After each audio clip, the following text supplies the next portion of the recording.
transience, destruction.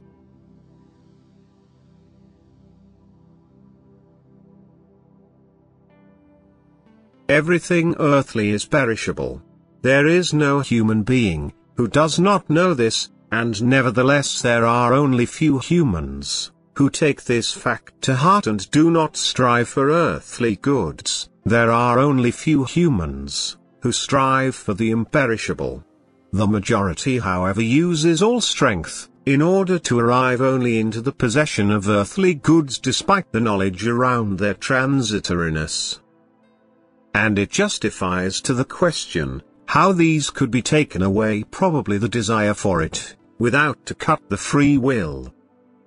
The knowledge of the transitoriness alone is not enough, as long as man can only enjoy his possessions for the time of his life.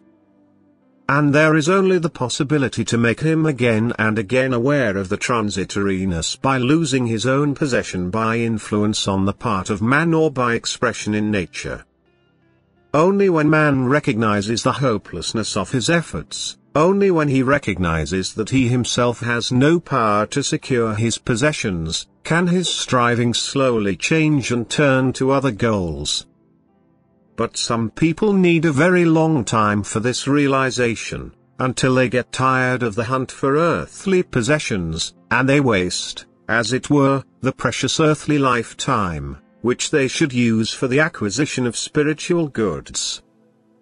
And therefore also destructions of all kinds are in a certain sense a blessing, because humans lose thereby their material possession and are pointed out again and again to the transitoriness of the earthly, and the heaviest misfortunes or natural disasters can earn an exceeding spiritual advantage for humans, because God helps them, even if in painful way, to separate from that which chains them to the earth, so that they find more easily the way up. Again and again God shows people obviously and unmistakably that it is nonsensical to strive for earthly goods, and He instructs them to set a spiritual goal. He allows again and again that through human will destructive works are carried out, whereby the fellow human beings come to harm, as He Himself also intervenes directly and takes from the people what their heart is attached to. Always only for the purpose that they should direct their whole striving to what remains and follows them into eternity. As long as the human being does not deal with the fact that he uses his strength wrongly, as long as he only pays attention to the earthly material, so long he chases after dead goals, so long his earthly life is an idle run and completely unsuccessful for his soul.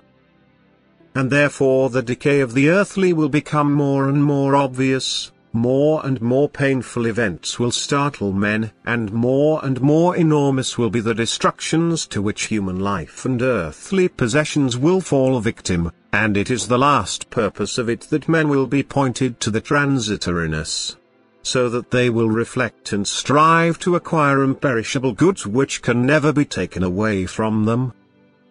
For it is the time of the end, where nothing will remain as it is, where only the goods will be valued, which are imperishable and which every man can still acquire.